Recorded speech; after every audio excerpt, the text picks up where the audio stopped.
we want to go over is conjugates. So what I mean is if we have something like, say we have 1 over 1 minus I, and they ask us to simplify it. So we have something like this, and they ask us to simplify it because we cannot have I on the bottom. We need to somehow get rid of the I on the bottom. Okay. So what we want to do is we want to go ahead and multiply by our real number. Our real number. We're going to keep our real number. And then we're going to use the same imaginary number. The only difference is we're going to change the sign. Okay? So we're going to keep the real number. We're going to keep the imaginary number.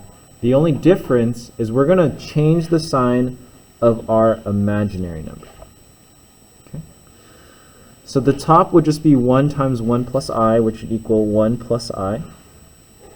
The bottom, and I will show you in a second, would equal just 1 squared minus I squared, which is equal to 1 plus I, 1 minus negative 1, which equals 1 plus 1, which equals 1 plus I over 2.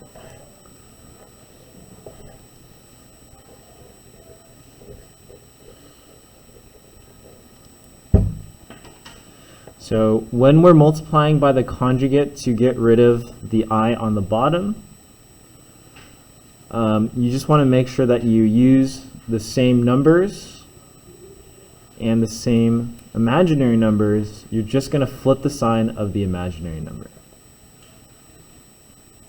So if this does look familiar, the reason this looks familiar is because when we were factoring, we would do the same thing for values just like x squared minus 25. Right? You could factor this into x plus 5, x minus 5. And so really the same idea is applied here. So I just want to show you that when I FOIL out these numbers, so I do first, so 1 times 1, I do outside, which is 1 times I, and then I do negative I times 1, and I do negative I times I get 1 plus I minus I squared. And you can see here that the middle values, you can see the I values here, they actually always cancel out when you use conjugates to multiply with each other. Okay, so when you have, you can see here, when I do 1 minus I times 1 plus I, you can see here that the I's will cancel out. The I's will cancel out. And this is always true when you multiply by the conjugate. Okay? So you get 1 minus negative 1, and that is equal to 2. And you can see that this has the same value. The 2 has the same value as the bottom. That's really what we did here. And you can see here that because I know the middle values will cancel out, all I need to do is square the first value and square the second value. I just need to square the first value and square the second value. The second thing you can see is that this will always be a negative. The imaginary number will always be negative. Okay? All right. The reason is you're multiplying by plus and minus, and so it'd be negative times a positive is a negative. Okay? And that's always true.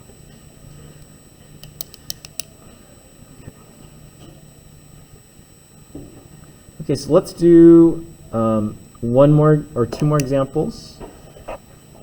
Let's go ahead and do 2 more examples. So another example would be 2 over, actually 2 plus 3i.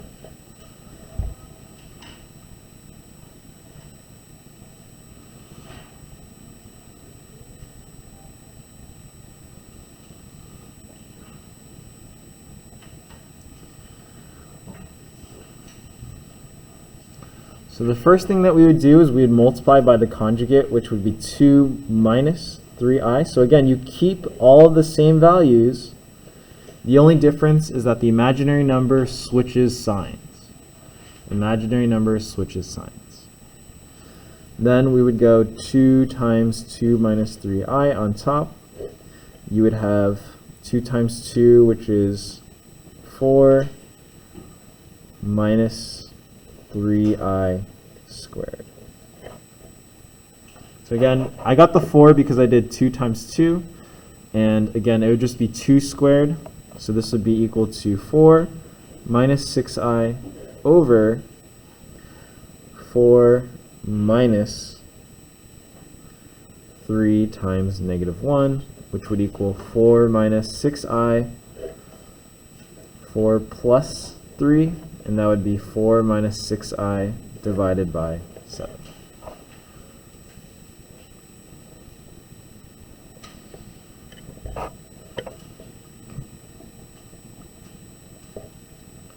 So again, all I did is I multiplied by the conjugate, which is the same values. The only difference is that the imaginary numbers have the opposite signs.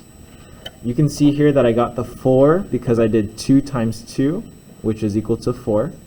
And then the second is I did 3i times negative 3i, which is equal to 3i squared. The reason I don't have any other values is because I know that when I multiply my conjugates, it cancels out the other values. So normally I would have 2 other values here, but I know they're going to cancel out. Okay. And then I can go ahead and simplify, solve, and I get my answer.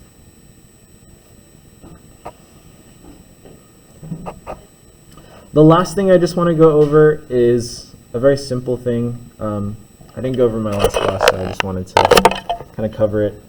Is that if you have something like this and they ask you to simplify, so simply just 3 over I, the only thing that you want to do here to simplify is you want to multiply by I over I, and that will help us to get rid of the I. This turns into 3i divided by I squared, and so this would be equal to 3i divided by negative 1, and so our answer would be negative 3i. Okay, so just given the fact that you have an I on the bottom, the only way to simplify it is to multiply the top and bottom by I, and that helps us to turn it into I squared and eventually change it.